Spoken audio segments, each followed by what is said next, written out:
really had to leave. So welcome everyone to the NJHN, the New Jersey Humanist Network. The NJHN is a community of secular humanists founded in 1994. We are a chapter of the American Humanist Association and based in Somerset County, New Jersey.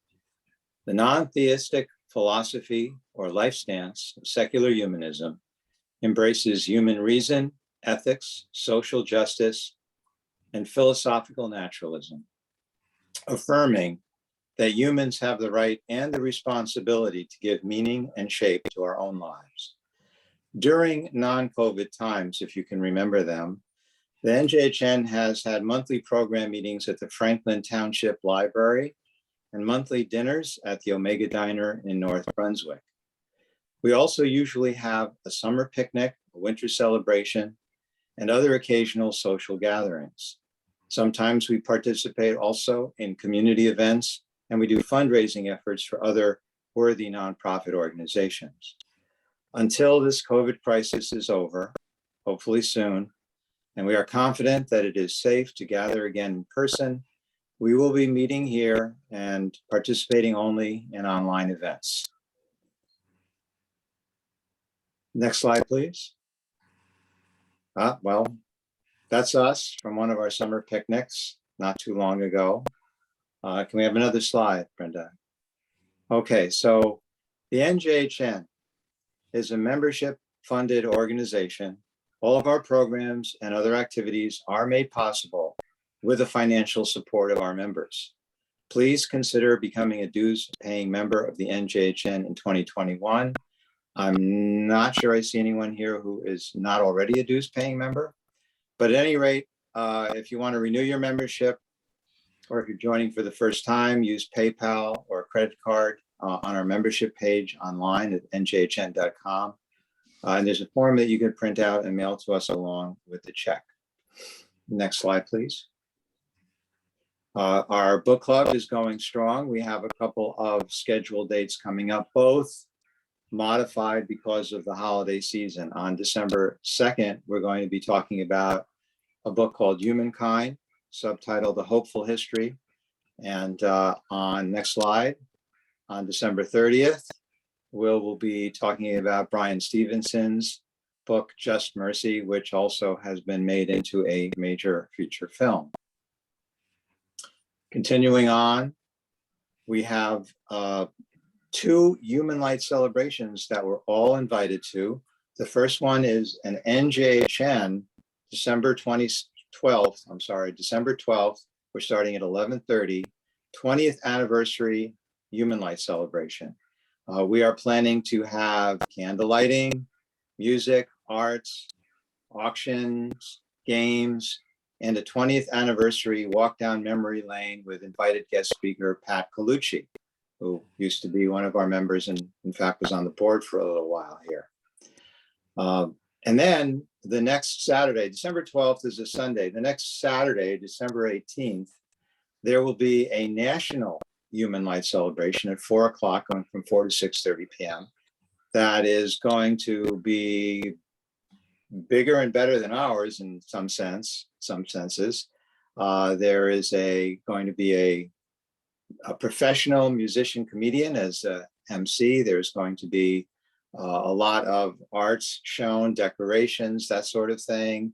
And we are hoping, if you know the book, Elle the Humanist, or by Elle, what's her last name? Lisa, you remember off your hand? Here, I'll tell you. Elle Harris. Elle the Humanist. Elle Harris, a children's book that she wrote about humanism. It's a wonderful book. And her sister has written books that are about naturalism and humanism. And we're hoping that they will be joining us as our honored candle lighters for the National Human Light event. This is going to be managed by the American Humanist Association, and the sponsors of this event are a variety of humanist organizations, both national and local, from around the country. Then into 2022, we already have our first 3 months scheduled, as you see here. You look forward to receiving more information and announcements about those dates as they approach. Next slide. Gary, Yes. can I just ask you, can you update that slide and send it out as an email with a little more information, like the times for these things and maybe who these people are? And second question is, where's Darwin Day? I'll mute myself. Well, I will defer to the chair of the membership committee to answer that question. I'm sorry, the program committee. Well, we can, yes, Maureen, we can probably do that, send this out. I can tell you that, so Howard Young is going to be speaking in February on an evolutionary topic or cosmological topic, right, Gary? Yeah, historical, yes. It's more related to the evolution of culture, the evolution of memes, but yes, it's not totally unrelated to Darwin Day, but we will be having things, the national organizations will be having things for Darwin Day, and we will keep everybody informed. Next slide, please, Brenda. We have our merchandise store open again. Our merchandise store opens and closes seasonally. Right now we're open until I think the 29th or 30th, right, Joe? So we have long sleeve shirts available for the winter season. We don't have those heavier items yet, but maybe next year we will. So please go ahead and visit the merch store to get whatever you need. Gary? Yes. Is that the 29th and 30th of November? Yes, it is. Okay. So All you right. don't have a So lot of time, but after that, there's no ordering like in the December timeframe. So We're going to try to keep the store open, I think, because it amounts to just really ordering periods. They actually have to have a cutoff, and unfortunately, we have a minimum amount of items that need to be ordered by the cutoff. So Right. I think we'll just, if we have that amount, they'll be able to place the orders and deliver. If not, I think we'll just keep rolling it over until we can get enough orders to do that. So. Plus, if people should order, if they want anything that you might be wanting to give as a gift in December or late December, you probably should be ordering now because the time frame has gotten a little longer as with supply chain issues. I also want to mention, it says there, but all of these shirts are also available in gray.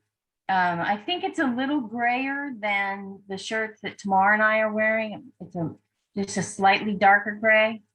So for those of you who aren't crazy about wearing black or have many cats. I can also say that the tote bag is very nice. Beautiful.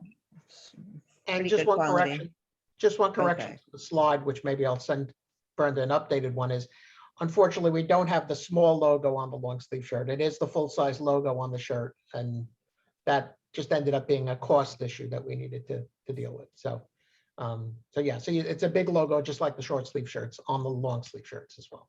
So. Very good.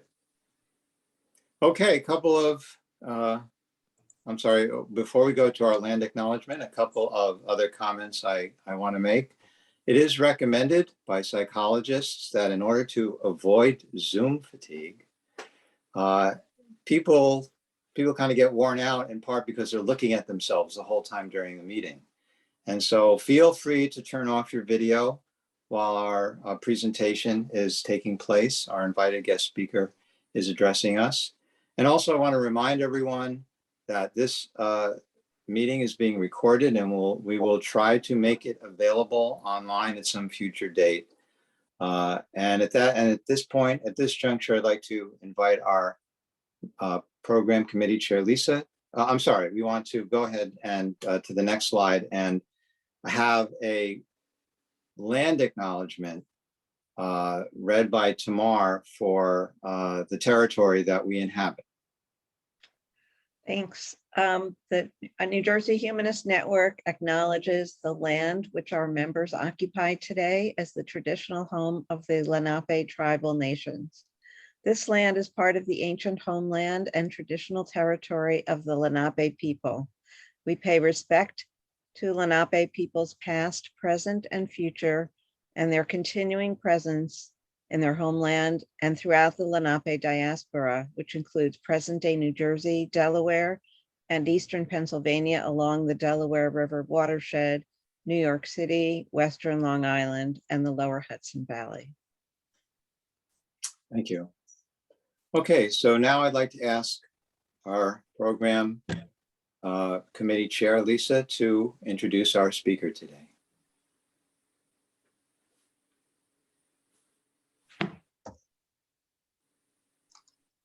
Lisa, you're muted. Thanks, Gary. So our speaker today is Karelle Hall. She is a member of the Nanticoke Indian tribe. She's going to speak today on Nanticoke and Lenape history and revitalization. And I do have a bio for Karelle. Karelle Hall is a PhD candidate in anthropology at Rutgers University. She received her bachelor's degree from Dartmouth College in anthropology with a minor in Native American studies. Her dissertation research explores embodied and distributed Lenape diasporic sovereignty in public and performative spaces. She has taught classes in both cultural and linguistic anthropology at Rutgers University and has presented her preliminary research at conferences and colloquiums. As a member of the Nanticoke Indian tribe, she has represented her nation at numerous events as both a speaker and a dancer. She is actively working on Nanticoke language revitalization, including writing a children's book and developing lessons for community classes. Using her experience and connections in the legal field, she assisted the Nanticoke tribe with ratifying their recognition in the state of Delaware. She continues to work as an activist and representative for her community, promoting visibility, decolonization, and education. So thanks. Please welcome Karelle Hall. Thank you. All right, if you give me a second, I'm just going to share my screen.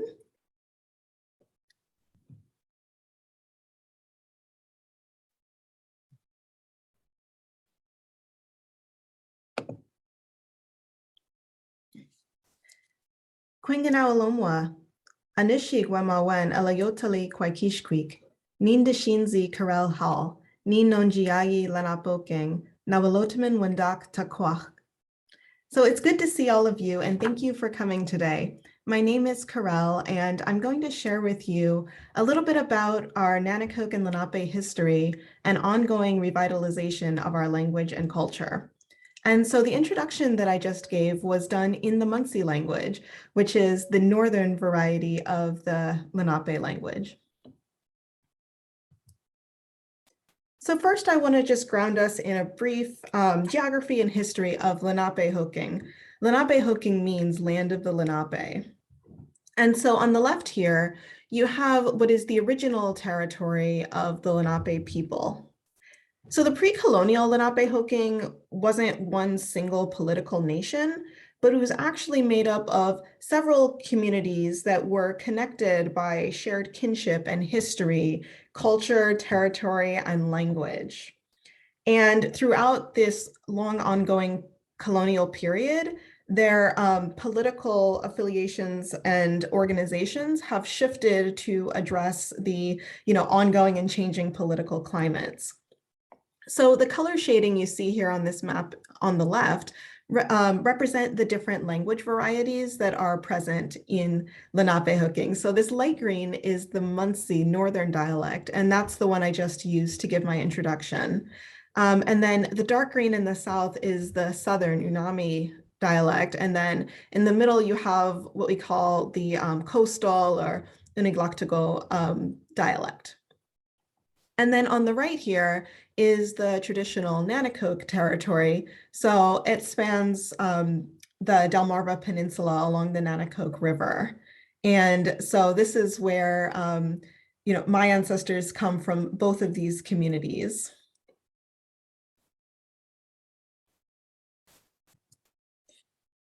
So historically, Lenape people did not live in teepees. Our people lived in wigwams or wigwams. And this particular one that you see a picture of is a contemporary reconstruction of a traditional wigwam. And this one is in Vienna, Maryland. And it's at a site that is used for colonial reenactments. And so it is used for teaching, and it's a place that you can visit.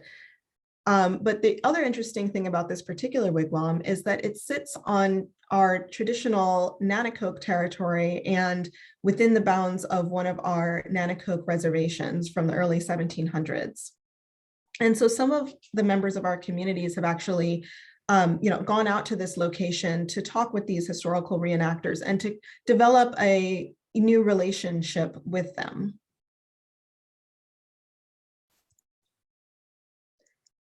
So one of our important foodways includes the use of Three Sisters farming, the idea of planting companions, corn, beans, and squash together.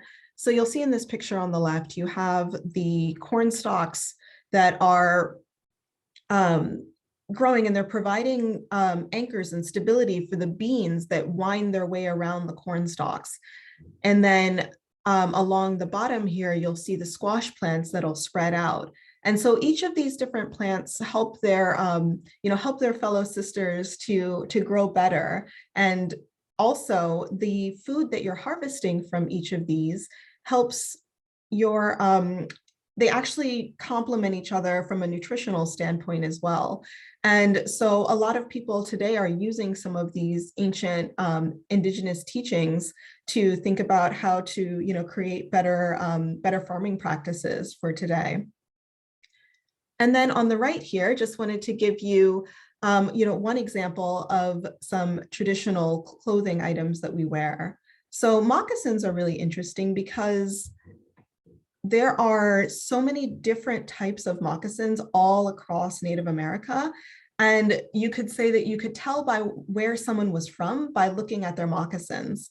And so this image on the right is showing a Eastern woodland style of moccasin. Now, these are ones that have been worn in the past, but they're also worn today. So this particular pair I made in, I want to say 2017 or 2018. Today we wear them at powwows and other cultural events, at gatherings, during ceremonies, and oftentimes in our just regular daily lives. The moccasins, they have soft soles, so it reminds you that we want to walk gently on the earth.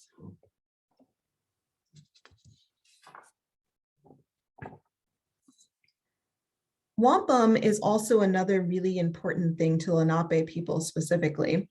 Wampum is beads and jewelry that are made from the shells of quahog clams.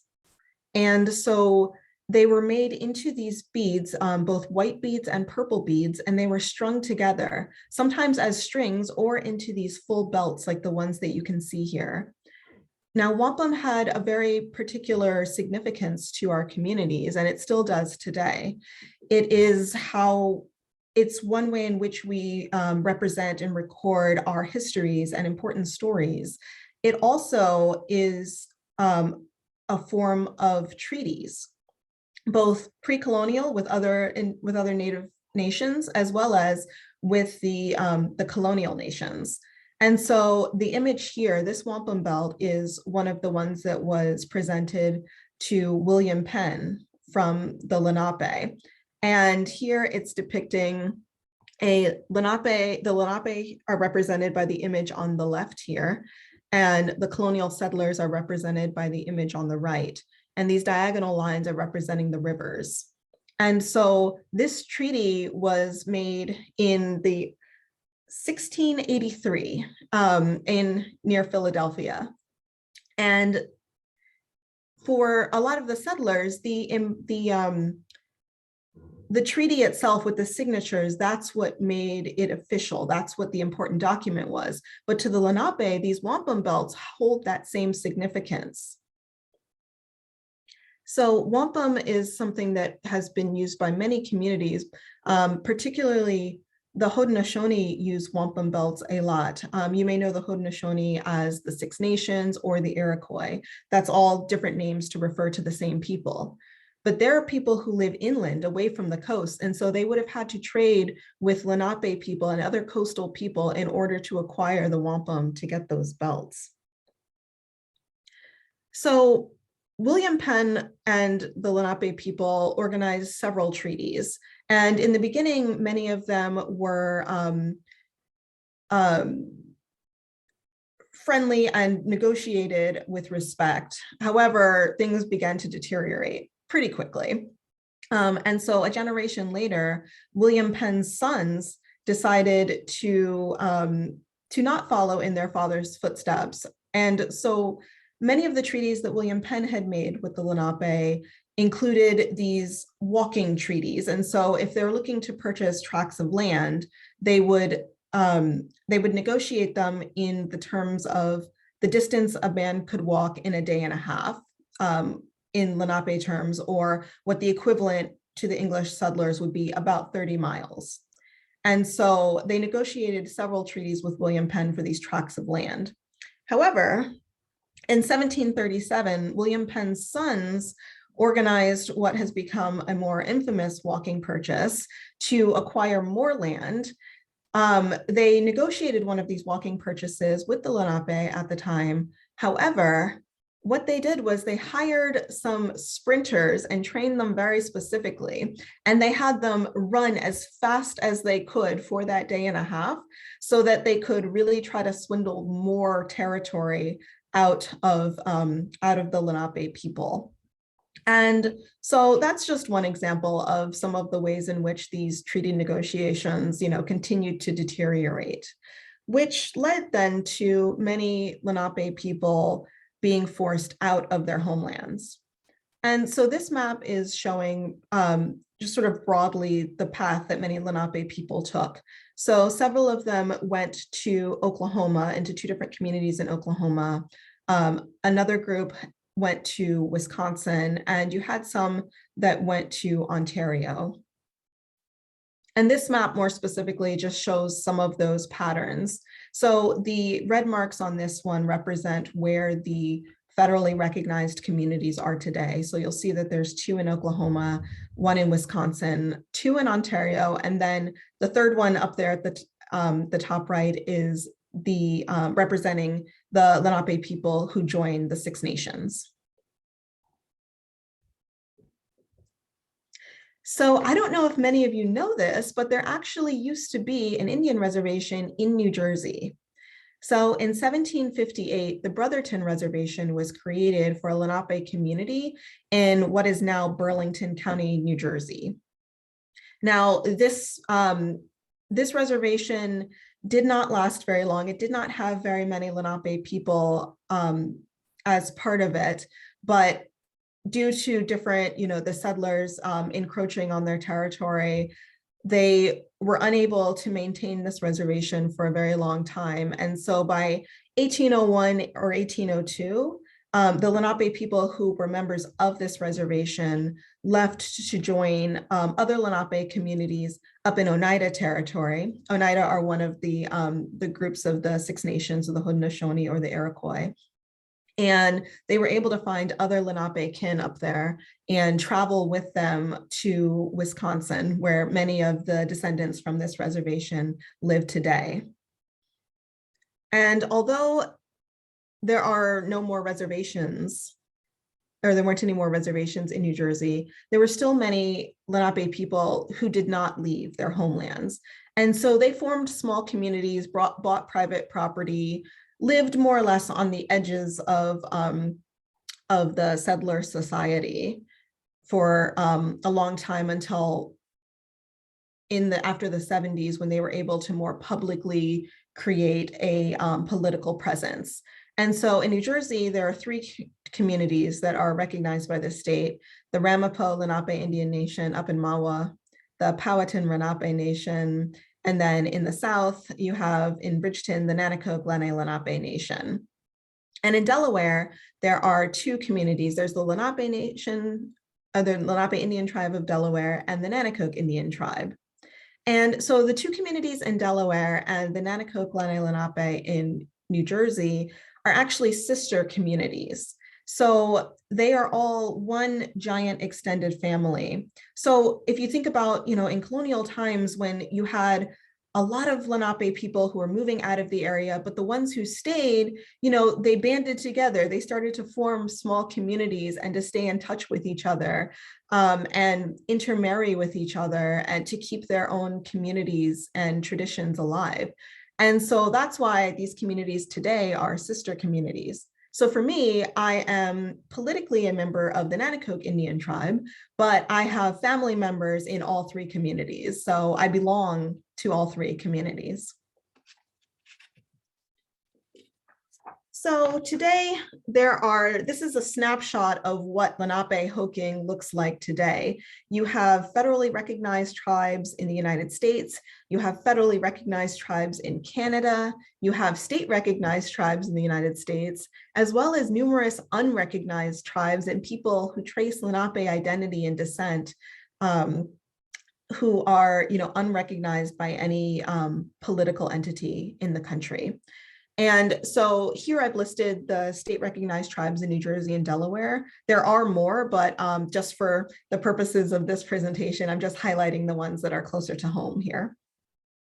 And each of these nations have different relationships with the respective governments. So a federal recognition allows tribes to have a limited government-to-government relationship with the United States.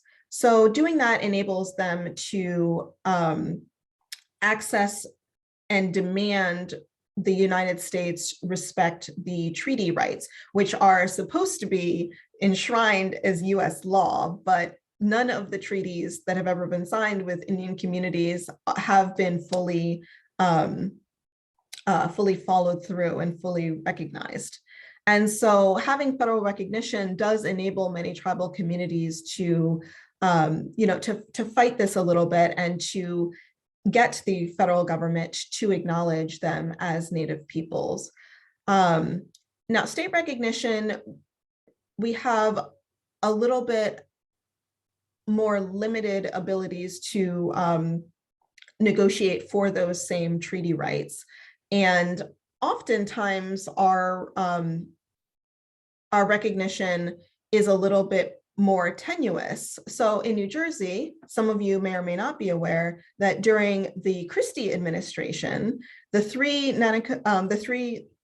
recognized tribes in the state actually had their recognition terminated by the Christie administration, and they had to file a lawsuit in order to get that reinstated. So this all happened through like 2015, 2016, 2017. So it's all very recent. So, it's still some different ongoing struggles that our communities have had. But, one interesting thing that I want to point out is that you have all of these Lenape people in this diaspora, but many of them are working to decide what it means to be Lenape today and what it will mean to be Lenape in the future. And so one way that Lenape communities are coming together and to reaffirming and redeciding that, or taking control over their own futures as Lenape people and recognizing each other as kin is, one way they did this was through this United Lenape Nations powwow. So this happened in 2018 in New York City. And so you had Lenape people coming from many of those different diaspora communities, coming back to the homelands, to Manhattan, to New York City, to dance together and to fellowship with each other and to recognize each other as Lenape people. And so that brings me just to tell you a little bit about powwows in general. So powwows are these opportunities for for Native people to gather together, to share their heritage with each other, to pass traditions on. But it's also an opportunity for them to teach the public and their neighbors about their Lenape and Native identities and heritage. And so these are open to the public. So for those of you who have never been to one, I encourage you to go. These are two examples of powwows that take place in New Jersey. Now, of course, because of COVID, we haven't had them since 2019, but we will hope in the future that they will be back. So this one on the left is the powwow that is organized by the Nanakoke and Lenape, and it usually takes place the second weekend in June at the Salem County Fairgrounds, right off of Route 40. So, down there at the bottom of the turnpike. And the one on the right is actually pretty close to New Brunswick. It's held in East Brunswick, and it's organized by an intertribal Native community that are based in New York City. And, these are really great opportunities for fun. You get to you can watch the dances, you can learn a little bit of history, hear some stories, taste some really great food, and buy some different things from Native vendors. So during the pandemic, powwows were shut down because they're a place where hundreds and thousands possibly of people come together. And so, during COVID, that's not something that we could safely do. But we really found a way to still come together and to keep this community going. And so in March of 2020, this Facebook group was born, and it's called the Social Distance Powwow. And it's been this virtual space where we've been able to continue sharing our traditions, and we share language and dancing and culture and stories. And it's become this global, we've had global Indigenous communities join us. So it's not just the North American Indigenous communities that are part of it. It's also including Central and South American as well, because they're all part of this one big, we call it Turtle Island. And it's also open to the public. So for those of you who like to go on Facebook, I really do encourage you to just check out this site. It's really interesting. It's a place to, where you can just start to learn a little bit more about Native America very broadly.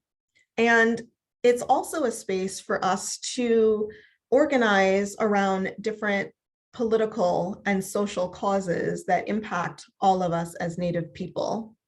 And so I just wanted to bring up a couple of those to share with you a few of them today that impact Native people broadly, and also, very specifically our Native people in New Jersey. And so one of these is this ongoing representation of Native Americans in popular media. And so you have these, Hollywood imageries, and you have sports mascots. We all probably are familiar with the ongoing conversations with the Washington football team, as well as the Cleveland baseball team, who have just changed their name.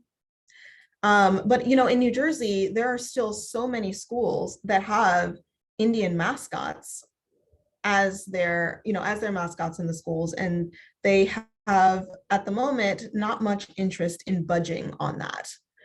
And these stereotypes and these mascots are very dehumanizing for Native people. They mark us as others, as not fully human beings, and placing us in this romanticized past. And so it's one of those things that people claim in this country, that these images are honoring us. And you see a lot of people who want to romanticize or dress up or play Indian, all the while actual Indian people are being mistreated and dehumanized. And so I want to just let you know that these, these mascots, they cause real harm. And, when we're thinking about this upcoming Thanksgiving holiday, I want you to think about what that holiday really represents to this country. It represents this celebration of American colonial dominance. And it really erases this ongoing violent history towards Native Americans. And so one of those violent histories that I feel like a lot of people really aren't familiar with is this legacy of the federal boarding schools. And so these were created starting in 1879, just across the river in Pennsylvania, in Carlisle, Pennsylvania. Richard Henry Pratt created a boarding school system for Native children.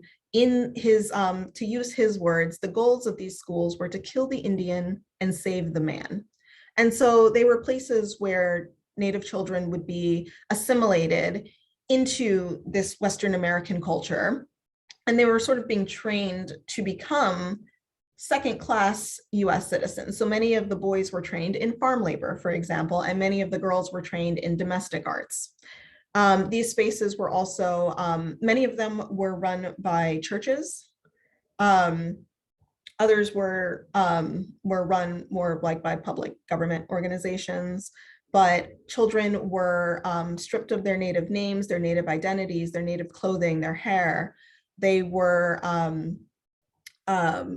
many of them were abused, and many of these children died in these schools.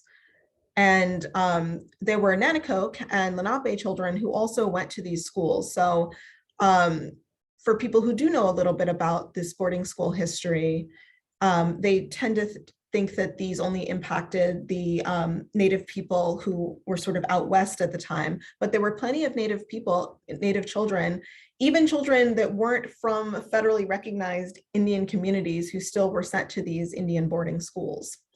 And so in the last year, they have started to unearth some of the graves from these schools. So there are hundreds of these schools all over the country, over the US and in Canada. And so far they have found, just in the last year, they found over 7,000 children, and they've only started to unearth a fraction of these schools. And, this picture is black and white. It looks very old, but this legacy of boarding schools didn't end in the US until the 1970s, and it didn't end in Canada until the 1990s. And so you have plenty of people alive today who were at these schools and are still, struggling with the, with the trauma that those schools entailed.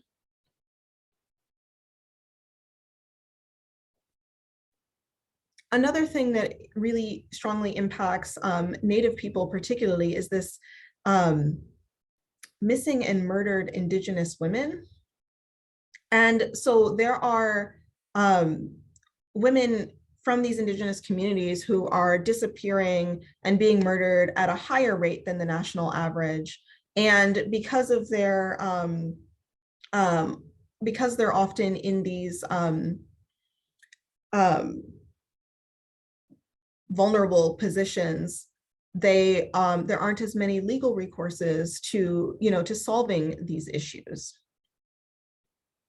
And one of the other really important things that are impacting all Native people in New Jersey, but also I would argue all of us, is this question about water rights and clean water. So for all of you as New Jersey residents, I'm sure you're very familiar with this need for clean water. New Jersey is one of those states that has a lot of trouble with their water. And so, Native people are really taking a stand to, to fight for that protection of clean water. But this is a human right. Every single human on the planet needs water. And so this is something that I think that we can all come together and to find a better future for our children so that, they'll be able to have clean drinking water as well. And so I wanted to give you guys a few just concrete examples of how to be an ally to Native people. And so one of these is to, if you like the Native aesthetic and you like, Native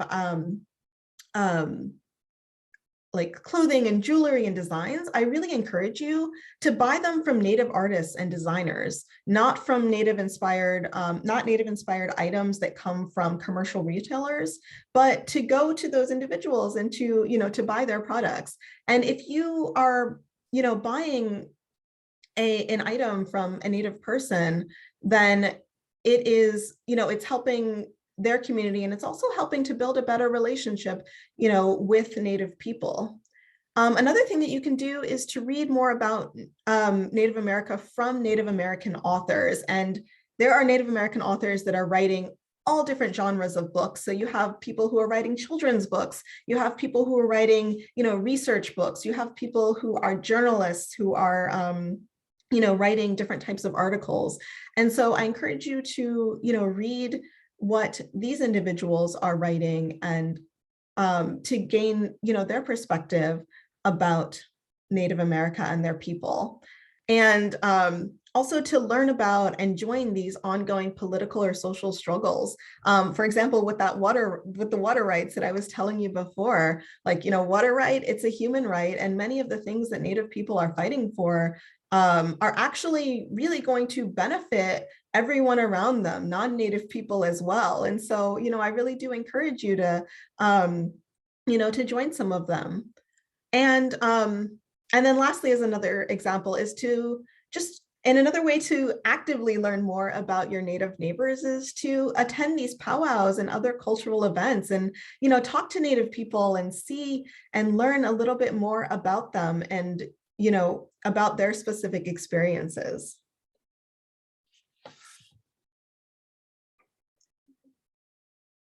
And so the last topic I'm going to talk about today, as I've been sort of racing through giving you a few different, brief insights to some of our history and some of our culture and experiences, I really want to talk about what I spend a lot of my own time, both my personal time and my research time, working on, and that is language revitalization.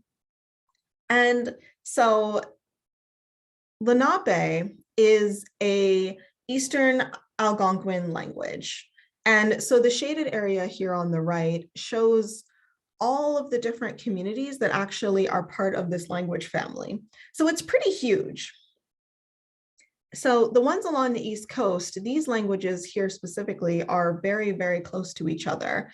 Some of them are mutually intelligible to a certain degree. And so when we're thinking about language revitalization, we've gone through, this whole brief history of all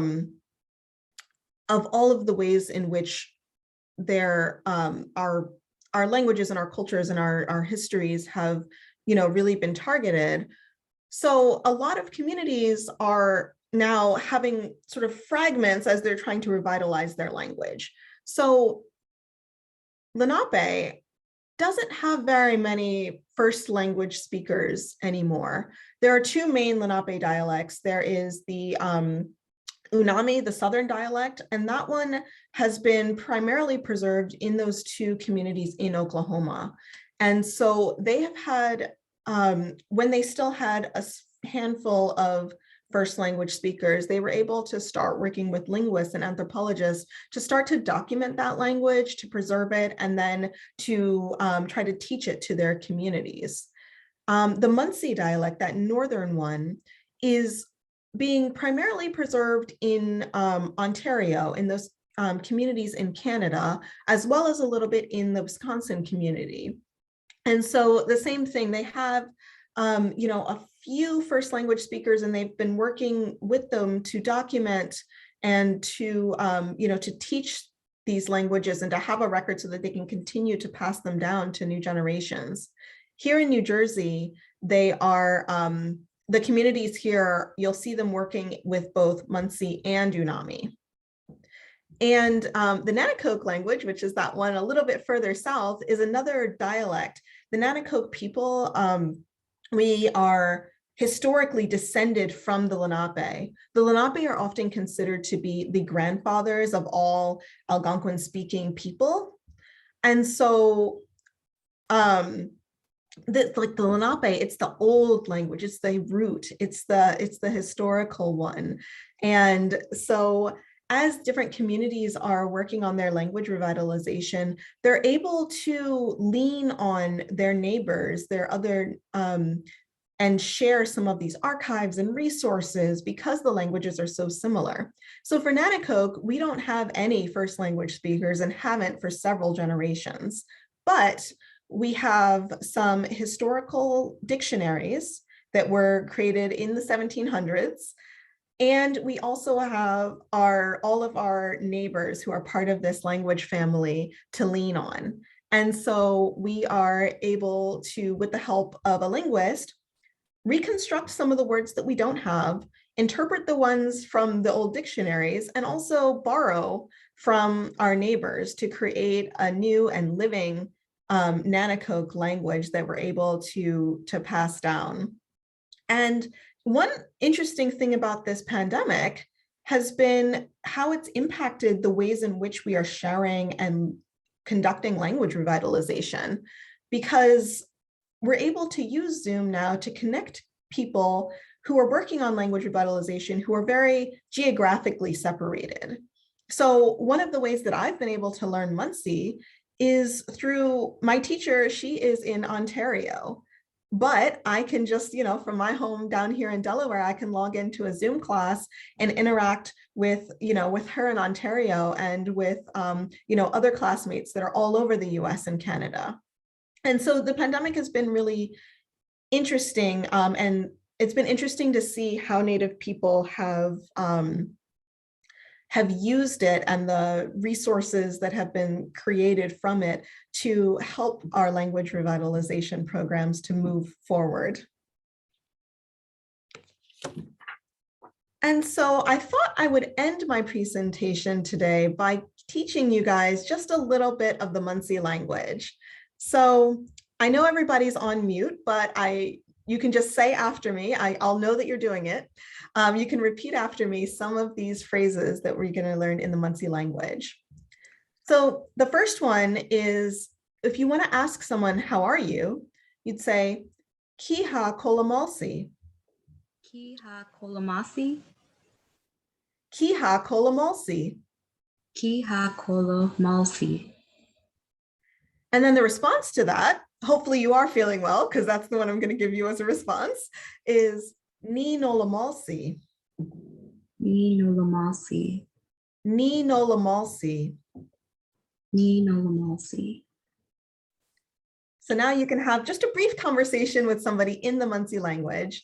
And then to introduce yourself, you'd say Nindashinzi, and you'd say your name. So I would say Nindashinzi Karelle. Nindashisi Jasmine. And then the last word we're going to give you is really important. Giving thanks is always something that's really important in our languages. And it is this word, anishik, which means thank you. Anishik. Anishik. So before I end, I just want to tell you one thing that, like, people will ask, why is it important to learn these languages? And so I like to say that it's important for us to learn our languages, one, because it connects us to our ancestors. This is their way of speaking, but also it helps us to connect to their worldviews and their ways of seeing the world and walking in the world. And so one example of what I mean by that is embedded in the language and the grammar is how we look at the world. So one example is this concept that we have in the Lenape languages of animacy. So in English, we have animate pronouns and inanimate pronouns. So in English, if you are generally talking about a person, you're going to use he, she, or they.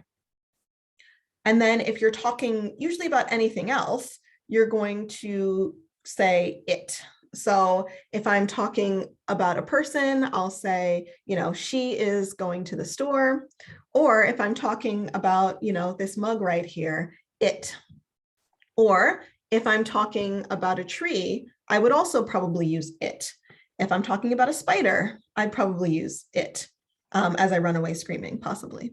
But in Lenape, animate pronouns actually get applied to a far greater number of things. And so, so people, animals, plants, and other living beings are all referred to as animate. And so it's reflecting that personhood that we are giving them. We recognize that they are living beings with their own spirits.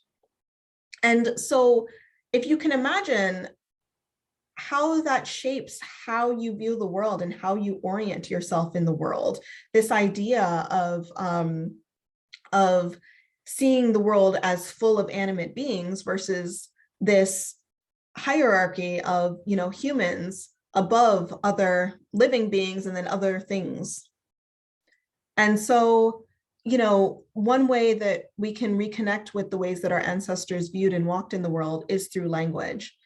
And another example is in the use of verbs. So English is a very noun-heavy language. For example, if we're thinking about weather patterns, we have, if we think about rain, snow, thunder, lightning, those are nouns, like we're talking about them as things. But in the Lenape languages, they're actually verbs. And so it's this idea of seeing this world in motion and movement. And, you know, another way that just sort of really changes the way that we look at the world around us. So that's been one of, you know, the motivations for me and for other people who are working on language revitalization in our communities. You know, it's important for so many different reasons. So I just wanted to say anishik to all of you for listening, and I really look forward to answering some questions.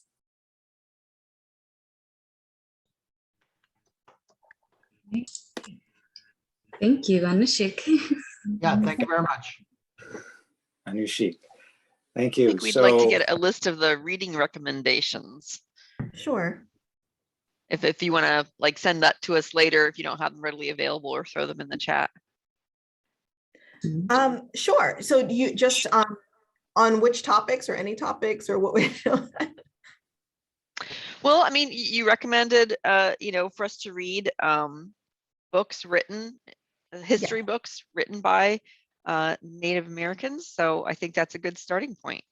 Absolutely. What was your favorite book to read about the culture? Well, I think it's going to be the one that we're writing right now. No, I'm just kidding. So I've honestly been really excited by all of the different children's books that are coming out by Native authors, like for both Native children and non-Native children. One reason for that is just because, you know, children are important. They're our future, and it's really a good feeling to see them lifted up in that way. And just knowing about the things that I had options for to read when I was a child, and seeing how there are so many more, you know, choices and better ways and better representations that we can actually, you know, give them. I think that, you know, for me, that's been something that's been really exciting. You have written a book, or you're working on a book yourself for children? Yes, so in collaboration with a few other people, we are working on a Nanakoke language book. So it's going to be a book to actually teach the Nanakoke language. It's being written as a children's book, but we are planning to market it to, you know, kids of all ages, you know, and kids and adults, age, you know, 1 to 92, right? Just to use that Christmas song lyric.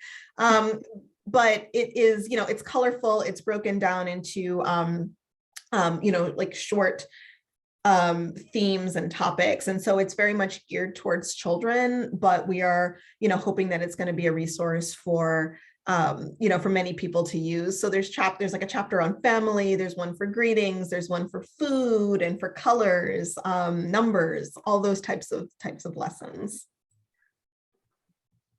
That sounds great. And it would be something, I don't know why I'm so blurry, but it would be something that anybody could pick up, right? I mean, 1 to 92, but you wouldn't have to be like a member of the tribal community, right? Nope, not at all. So we are, I mean, we're hoping to have it by February is the current goal, but yes, it is available for anyone and everyone who wants to learn a little bit of that Nanakoke language. And most importantly, it's not just a physical book, it's going to have an audio component because nobody, you know, ourselves included, can look at a book and look at these. You saw the words on the screen that I just Yeah, showed. it's hard to pronounce. That's exactly right. Without an Right. It was explanation. so helpful to hear you You have to hear hear you it. pronouncing the words. Exactly. So that is definitely 100% going to be included so that, you know, you'll be able to, you know, hear the pronunciations and to practice them. So Karelle, I Go a ahead. bunch of questions as you were giving your presentation, and I'll certainly defer to other people when they have questions. But of course, the first thing I really picked up on was you telling us that the New Jersey tribe recognition was terminated during the Christie administration. So what the hell, why, and what's the status of that now? Yeah, so basically what happened, and I think now that everything has been completed, the actual documents are now public record. So anyone who wants to actually sort of read the full text of those is welcome to. But in a nutshell, at some point, Governor Christie made what started as an offhand comment, publicly stating that there are no Indian tribes in New Jersey. And so then this sort of spiraled into one, a question of how they were recognized in the past. Because so one thing with like state recognition versus this federal recognition is that like for state recognition, each state has their own like forms for how they do the recognition process. It's not like, so you have, in the same way that states, you know, are very different for everything else. When we think about education, transportation, like, you know, like they're very different. So it's the same thing for recognition. And so, but from that, you know, Christie and the administration determined and decided to put in place that there were just no Native tribes at all in New Jersey. And so you had the three communities coming back, actually led by the Nanakoke and Lenape community. You coming back with, we're like, we have been recognized. We've been recognized since officially by the state since the 1980s. And like you can't just like you randomly just sign a document and say that we don't exist anymore. So anyway, this became a state and federal lawsuit, and all the tribes won the suit. And so now they have all, you know, had their recognition reinstated. But, you know, it just sort of is an example of sort of this tenuous relationship. And it's also interesting because it's not just their status as state recognized tribes that makes their status, their recognition tenuous, because this same situation is played out a lot of times with federally recognized communities. Like they will sometimes get terminated due to different government, like changing government policies and priorities. And so, you know, it's sort of a very difficult and tenuous, you know, ongoing relationship that we have with the different governments. Just to ask a little more on that, what are the consequences of losing your recognition? Yeah, so how does it negatively impact them? Well, so you have there, okay, so one of the things is as Native business people. So when we have our powwows, for example, you have Native vendors who are, you know, selling their different crafts that they make. And for many of them, that's their primary source of income. And so this law would not allow them to mark their items as native made, Wow. right? Even though same person making up, so that's just one way that it impacts, native craftsmen financially. There's also like, as far as our ability to, another one that's been really big is our ability to negotiate NAGPRA claims. NAGPRA stands for the Native American Graves Protection and Repatriation Act.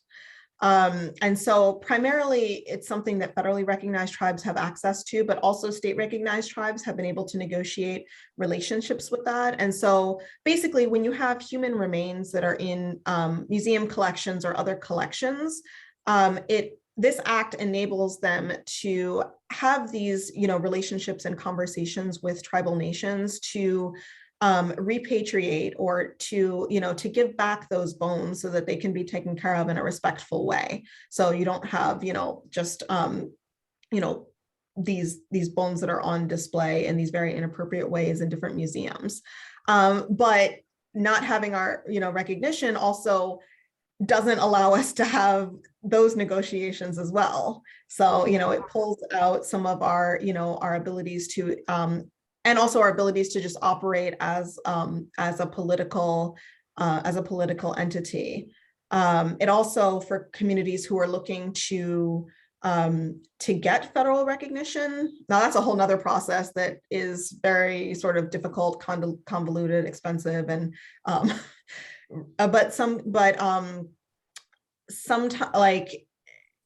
sometimes people will be able to use their state recognition to show as proof the requirements that are needed for federal recognition. And so one of those is you have to prove that you have been an Indian tribe that is, has your own sort of continuous government for X amount of time. But if you get your recognition terminated, then you can't prove that because there's a gap. So those are some of the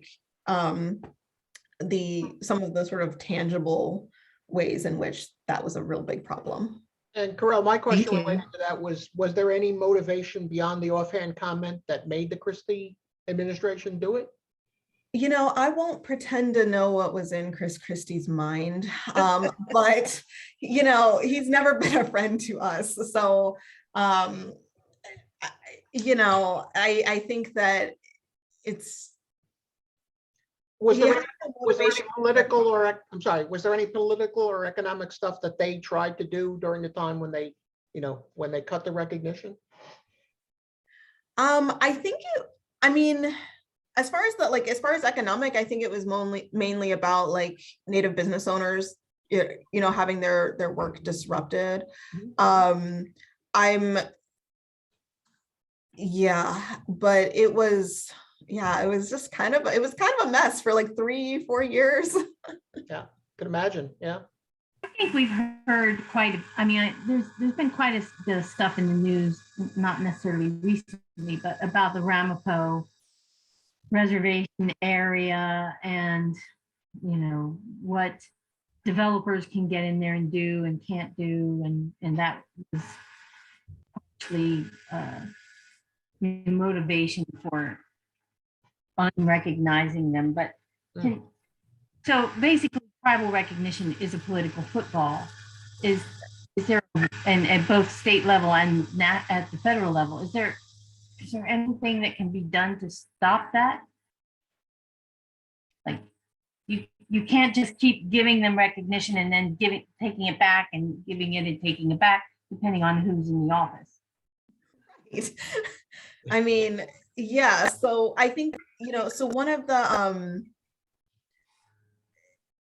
at least, this case is now, it's part of the state legislation history. And so it's on there as, the statutes are there. And so I think it's going to be a lot harder for any, future governor to pull a similar stunt like that because, it's now being sort of enshrined in different parts of the legislature. But yeah, it continues to be this really, tenuous situation. And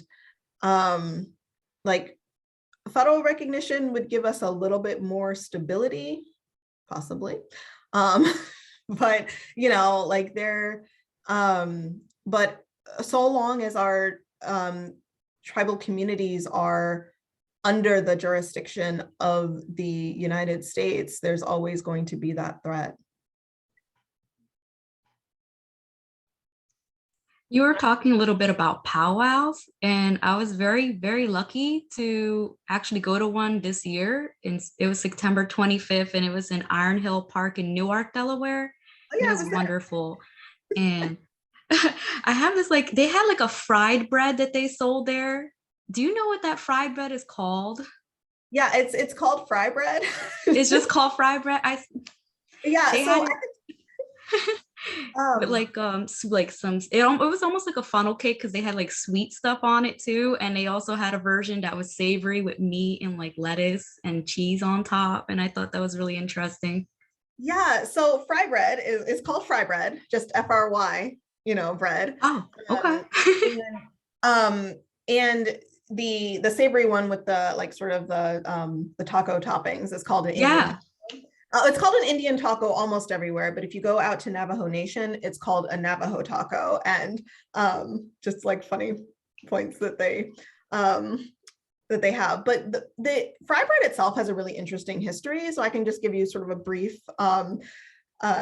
understanding of sort of where it comes from. It's actually so you'll see it everywhere at powwows and at a lot of Native American events. It is something that, you know, a lot of Native people have and they are, you know, very proud of.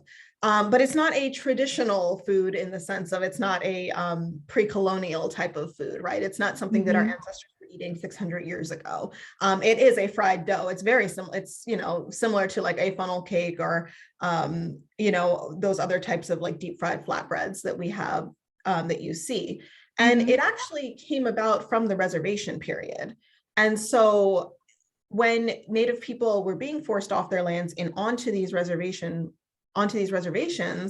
they were, you know, a lot of the land that the reservations were on tended to be land that colonial and settler farmers did not want. So they weren't very like agriculturally productive.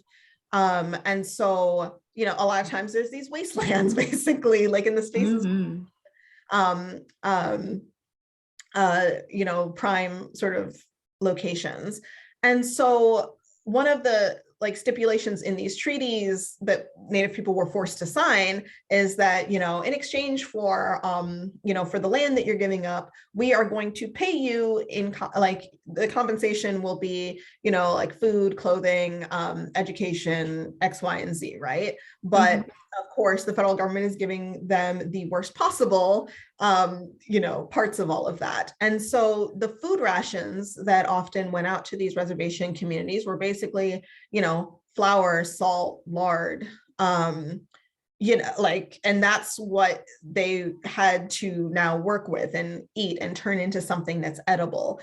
And so fry bread is something that was, you know, developed out of those reservation rations.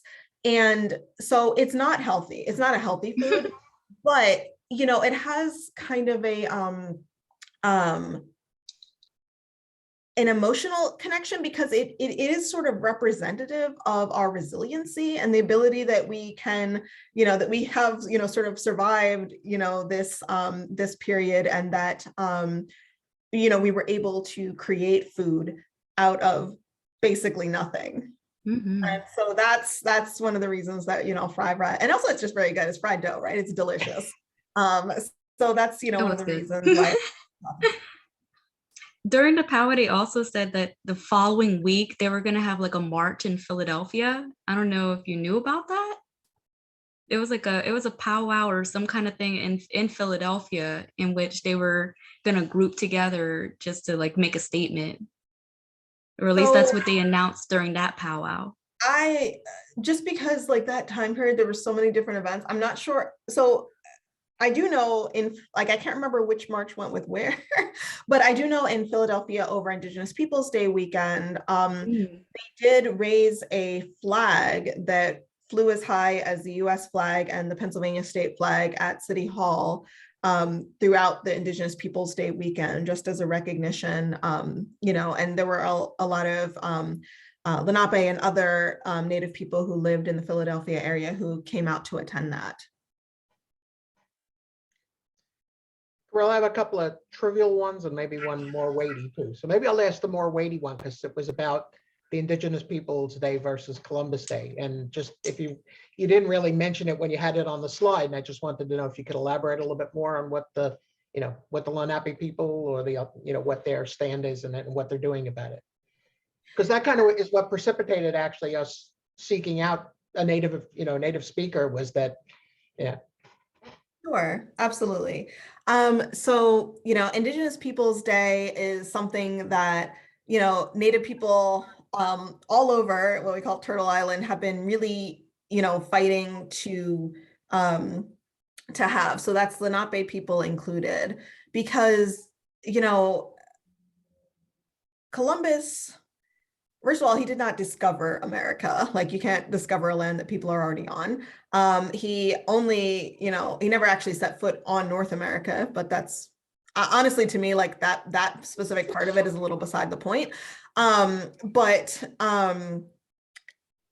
He is definitely a symbol of colonialism and imperialism. So if that's something that you want to celebrate, just know that that is what you're celebrating, right?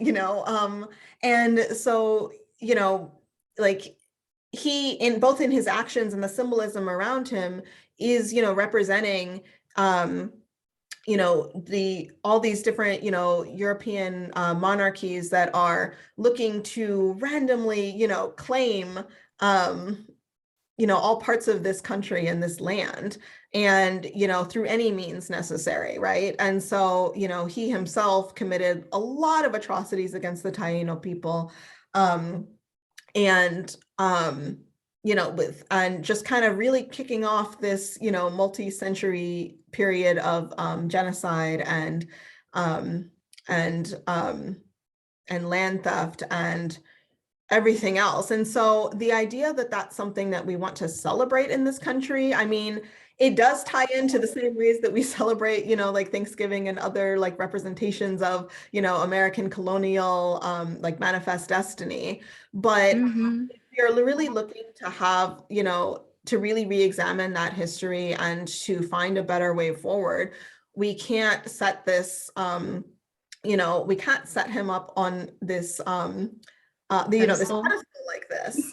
And, honestly, for the people who are arguing for, like Italian heritage recognition, I think that they are looking to kind of map Italian heritage like onto Columbus. And if I were Italian, I would not want to put my name on Columbus. Like, there are so many, like, why couldn't you have like a Da Vinci Day or something? Like, there's so many great like actual people coming out of that area and that history. And this isn't about wanting to to deny anyone, people's like history and culture. This is, Columbus isn't about like Italian history. This is about colonialism and imperialism and dominance. And that is what that holiday celebrates.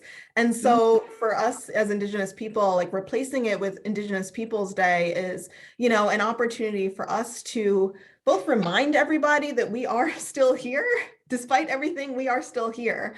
And it is, a way that we can start to just kind of think about a way that we can reconcile, we can work on some reconciliation in this Well, country. as you can see from my last name, right? Yeah, I mean, Columbus, it's all part of, the hidden American history. I mean, for Italian Americans, especially in the Northeast, the New York area, yeah, Columbus is this fantastic hero who, did this amazing thing. And of course, we've never heard, we never hear about what really happened behind the scenes when he landed and what he did. So, and it's become so much of Italian American identity and history too, because, as they said, actually part of making Columbus Day was actually making Italians white. I mean, that was part of it, is that, it validated that, yeah, we're European, so we fit in with the rest of the white people and we're not inferior. So yeah, it's so hard to rip that away. But yeah, but if someone would really see the truth of the history and say, this guy's not a hero. There's a lot better Italians that we could, choose as heroes. As you said, there's definitely, better people to choose from. So yeah, so but unfortunately, again, it's, for most people, it's so well ingrained in their identity, it's hard for them to give up. And I'm really glad that is being identified as, he's not the greatest hero that everybody says he is. Yeah, It's and just- also that I think, and like, especially what you said about it, it was one way to turn, Italian Americans into whiteness, right? Because this is also like a celebration of white supremacy. And it's not, and, white supremacy is so separate from, from people wanting to celebrate their individual heritages, right? Because you also see that argument, and I really try my hardest to kind of, work to separate those things out, because, for white people in this country, like, we are not saying that you shouldn't be proud of, your, looking for your heritage. So, for those of you with Scottish heritage or English heritage or Italian or German or Russian, whatever, like, all of those are great things to celebrate. But when you start to celebrate whiteness and white supremacy, that specifically is talking about imperialism and colonialism and violence. And it is that creation of whiteness and who is white and who cannot be that is, one of the real, what drives a lot of the violence in this country. So really trying to get people to separate those things out. Yep. And so my trivial questions were, first of all, your moccasins. Is the purple a usual color, or was that kind of a fancy moccasin that you had made? So, well, having cloth on them is actually a thing that Lenape people did, and so and do, I should say. So the purple was because I wanted them to match my regalia, and I had a lot of purple with the wampum. Like I was stating earlier, a lot of us wear those colors. Traditional Lenape colors, like that red and that black, are actually very traditional Lenape colors. So when you look at some of those old moccasins that are in the in a lot of like museums and everything, they have a lot of red and black in them. But for people, having their kind of regular, you'll see regular moccasins in all different colors. Some will have a little bit of beadwork on them, but yeah, having sort of that cloth covering over the flaps on the side is a very Lenape way to make moccasins. And you mentioned the other question I had, which was, of course, Hollywoodization, right? Wampum, of course, was seen as, that was the currency. Did it really play a role as currency between tribes, or was it more just the treaties, or? So, wampum as currency is something that the European settlers actually so, they were bringing their own ideas of currency, and they mapped it onto wampum.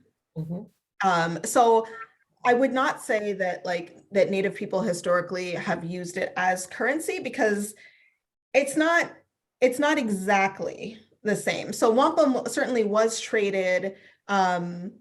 It was,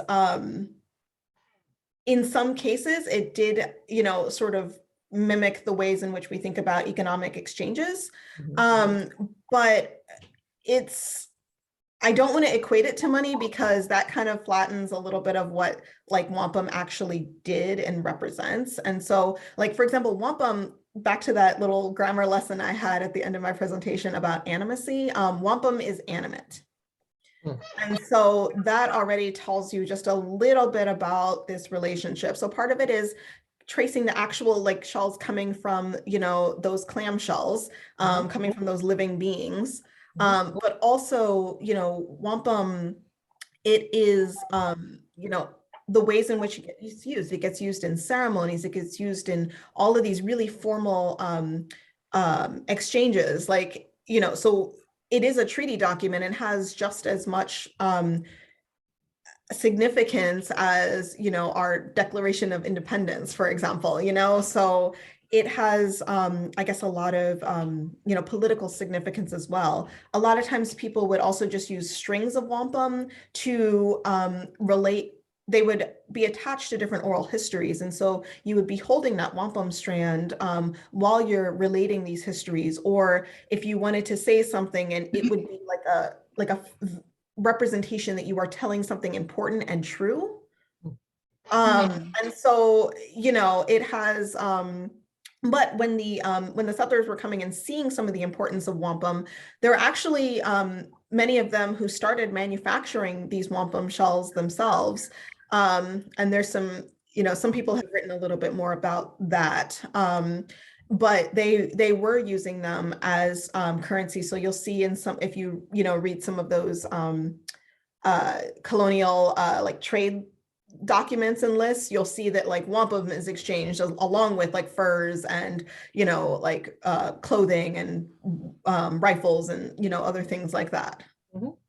Great. Following on the feathers, I remember when I was at the powwow, they were dancing, and at one point a feather fell on the floor, and then they picked it up and said that this represented people who had fallen.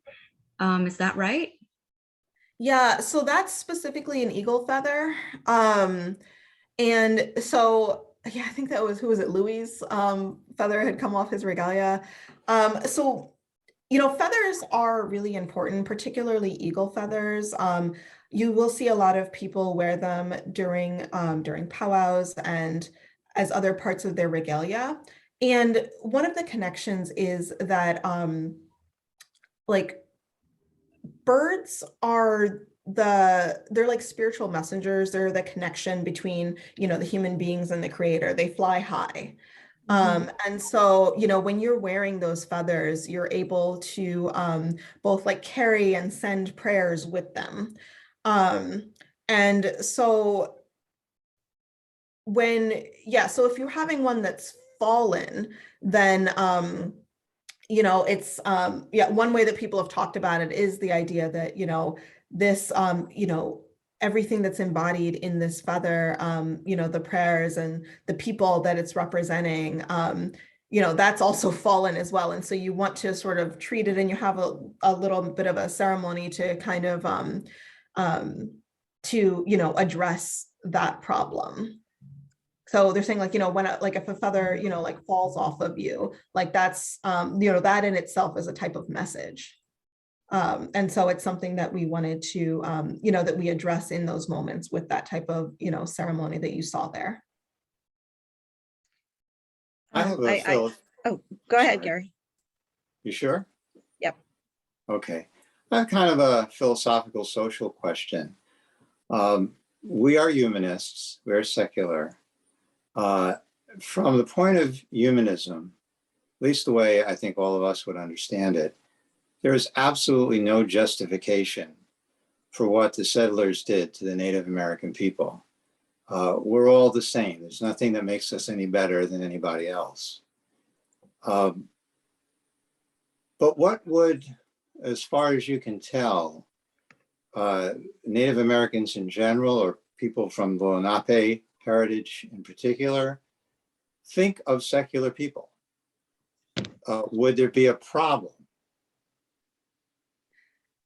You know, I think it's a really interesting question. I'll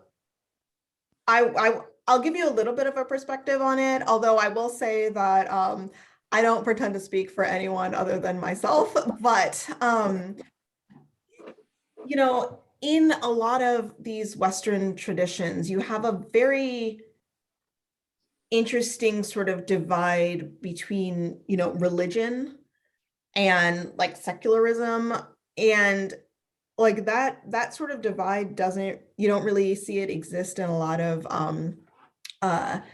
like Native people's like worldviews.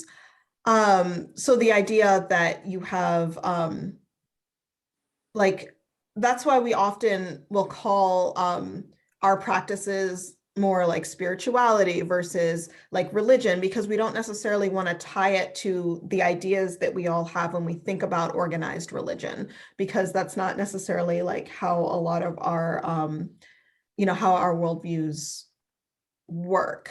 You know, I think that for many Lenape people, you know, we believe that you know, that there's a creator, there are other spirits in the world beyond this like physical plane that we live in. But, you know, another thing that you can see in our, you know, in our practices is that our teachings tell us what our stories are, and we recognize that other people have other ways of living and walking and being in the world, and it's generally our practice to respect those. So one of the earliest wampum belts that we have that we know about, so predating colonial times, although it was a particular design that was also used with different colonial settlers, is this two-strand wampum. And so it's a white belt and it has two parallel purple strands of wampum that go across it. And the message behind this belt is that we are two different people that are walking our own paths, you know, next to each other, not intersecting, not interrupting each other's, but we can sort of, you know, each walk our own path. And so I think that this is, you know, one of the ways that our people have sort of viewed, you know, other ways of practicing. So we know that, like, you know, we are like the word Lenape, it really just means the people or the human beings. And most of the words that Native people have, like, for themselves just refer to that. Like, we are people. And so, you know, this idea that there are many different types of people in the world, and there are many different ways of being and of believing and living in the world, and there's room for all of that. Yeah, that sounds a lot like humanism to me, to my ear. And if I may editorialize just a little bit, the problems, the crises that we have right now in our country, in our world, call out for a lot of the type of thinking that Native Americans have. Now, it doesn't seem possible to me that Native Americans will ever get back the territory that was taken away, but it does seem reasonable to turn over the control, much of the control of what our society does, to Native American thinkers, you know, Native American people of Native American heritage and their philosophy, because that's what we need to take care of the land and to take care of each other. And to follow up a little on what Gary was just asking, Karelle, do you know what percentage of Native Americans may be secular, and if there's any conflict in belonging if you're secular? You know, if you don't believe that there is a, you know, creator spirit. Yeah, I honestly don't know what that statistic would be. I do know from what I have at least seen is that for many communities, there have been, you know, more public divides over those who are, you know, embracing different forms of Christianity versus those who are working to practice more traditional beliefs, because, you know, many of the first settlers that Native Americans encountered were Christian missionaries from all different Christian denominations. And so, you know, because a lot of them, you know, would go, you know, between each other, they would, you know, race to different communities to see how many converts they could find in each community, right? And so there's that sort of violent history. And then, so today you do see a lot of communities that are kind of grappling with this sort of ongoing legacy of Christianity in their communities. Because also for many of them, like the churches are the spaces that enabled them to keep their communities alive. A lot of them were using the churches and the protections that churches have in this country as a way to, you know, to protect themselves. And so, you know, it's sort of a complicated history, you know, with these churches. And then there's also, you know, people who are looking more to, you know, view the world that our ancestors had. And sure, there are absolutely, you know, Native people out there who are also, you know, secular or atheist or whatever, you know, or any of these other types of categories. Now, I couldn't tell you numbers specifically, but, there are, and especially ones who are, very sort of disenchanted with the organized religion, but also maybe, through this violent history, not inclined to, to go back to some of the practices that their ancestors were practicing. And so, for them, they might be more interested in looking at like possibly a humanist approach. So yeah, I mean, those people definitely exist. But is there any separation or at worst ostracization if you don't embrace the traditional spiritualism of of being a Native American? I mean, if you just say, I'm Native American, but I don't believe that there's any spirit that is the creator or the controller of anything. Well, so as far as your enrollment is generally based on your genealogy for the most part. So so regardless of what your religious or non-affiliation is, that's not going to disqualify you from membership if you have, if you meet the standards of whatever the community's standards are for enrollment. As far as, like social ostracization, like our communities are honestly, they're dealing with a lot of trauma. And so you see that coming out in, in different forms of people really trying to decide what is, like as a survival tactic, like how best to be our, Native people in the world today. And so everybody has a different idea of what that looks like. And so, yeah, I do imagine that there are some, some tensions there in the same way that the tensions that I can see based on, the traditional standpoints versus the Christian standpoints. And honestly, even between those, it depends. It goes from, from community to community and people to people as far as what is, who holds maybe like more power and the ability to ostracize or other the others. Thank you. Okay.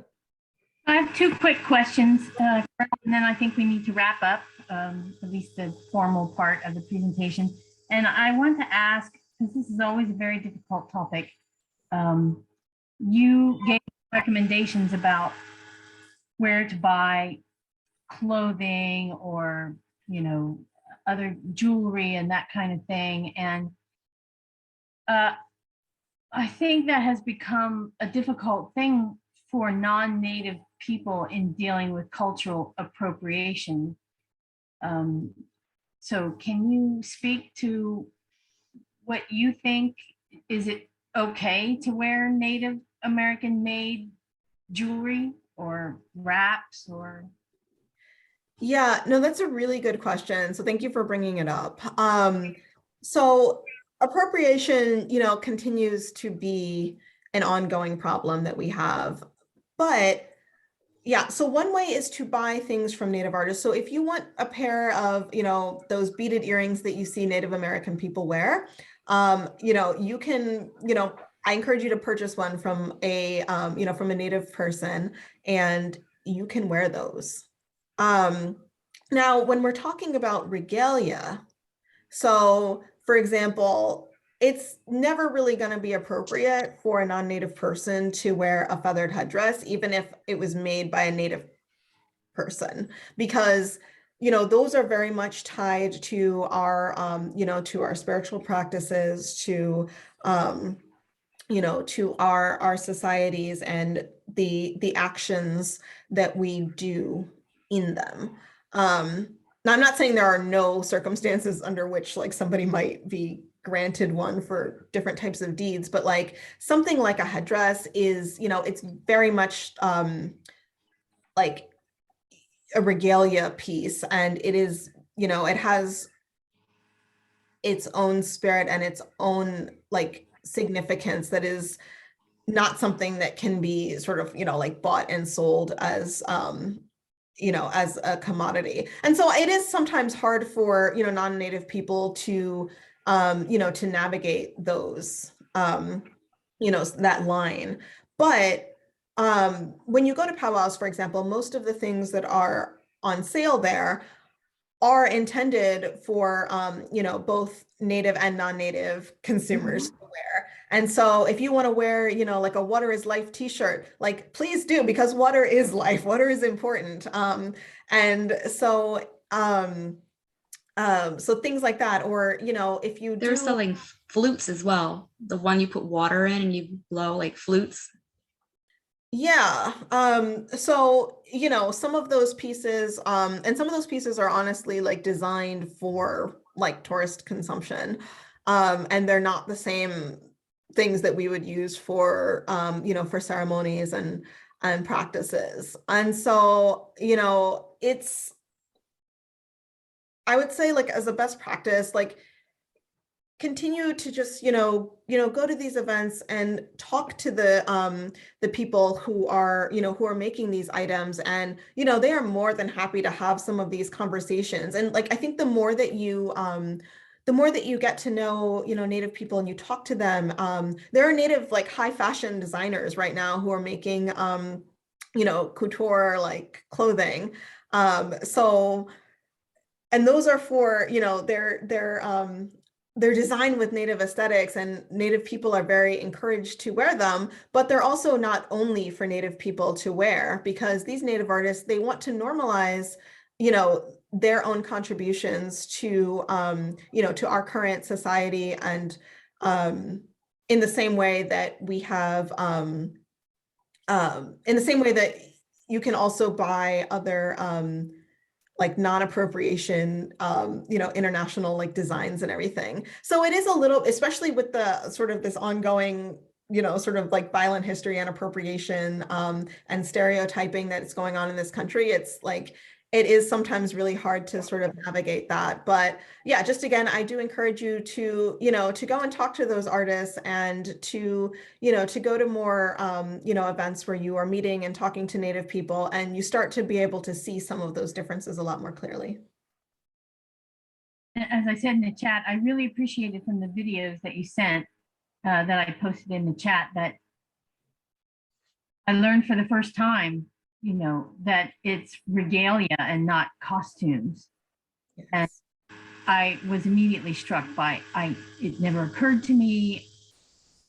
And I just really appreciated that. So my last question, the last question is, so where do you go from here? Well, I am going to continue to work on language revitalization, and, this children's book that we are, really trying to get out as soon as possible. Also sort of teaching the language in my community. I am a PhD student, so I am working on my dissertation right now. So, continuing, one of the motivations for me to do my research on Lenape and Lenape sovereignty is to change the way that academia sees Native people and Lenape people.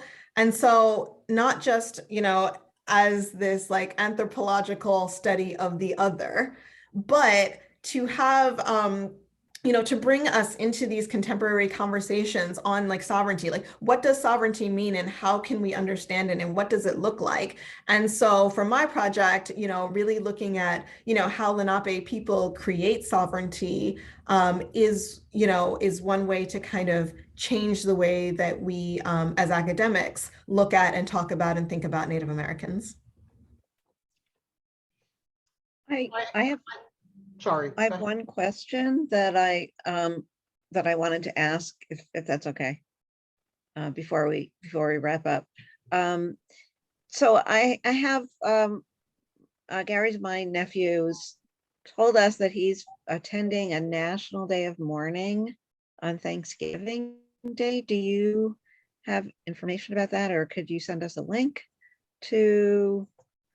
I mean, he's going to one in Plymouth, Massachusetts, so I don't know if there's like a Zoom kind of observation or observance rather, or something that non-Native people would be able to look into. So, yeah, a lot of those communities in New England, particularly, those Wampanoag communities who, were the people around who this, holiday was created, have sort of created this National Day of Mourning. I can look and see if there's like a specific like series of like online program. Like, I don't know off the top of my head if they're having any type of like online programming that you could attend via Zoom.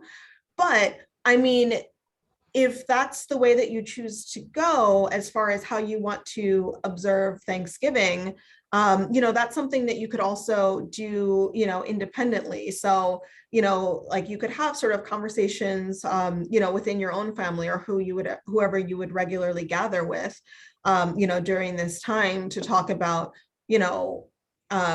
why you're not going to celebrate this. So that's one way that some Native people choose to observe this, this particular time. There's other ones who will use it as a time of teaching and education. And so they will, so instead of, telling that story about the Pilgrims and the Indians and the first Thanksgiving, they actually, work to have sort of an honest conversation of, some of the things that have really happened, during that time and since then. And so that's a way for like, people to go and educate themselves and their own family members. And then, for a lot of Native people, some of us will also gather to just like celebrate the fact that, that we are still here and we're alive, and that's something, worth celebrating as well. Right. Okay, thank you very much. And I actually just wanted to also ask, who are you studying with at Rutgers? Who's your dissertation, like, who's your chair? Oh, sure. So my advisor is Becky Schulteis. She's a linguistic anthropologist, and so she's helping me navigate, because I'm looking at sort of sovereignty through communication and language revitalization and the ways in which different Lenape communities are connecting and communicating. And so she's been really helpful with that. Some of the other members of my dissertation community right now are Ula Berg and Christian Tompkins, as well as Jameson Sweet. And our Zainab Gersel, who just joined our anthropology department, she's not an official member of my dissertation committee since she is pretty new to the department, but she's also been sort of really helping me to sort of guide my work. Okay, thanks. Can I ask one more question? Karelle, it's around language. When you had the chart of the languages, and I'm sure maybe I could find this out on Google, but is there a root to the languages, and where does that root come from? The root is, I think the linguists call it Proto-Algonquin. Okay. And it's,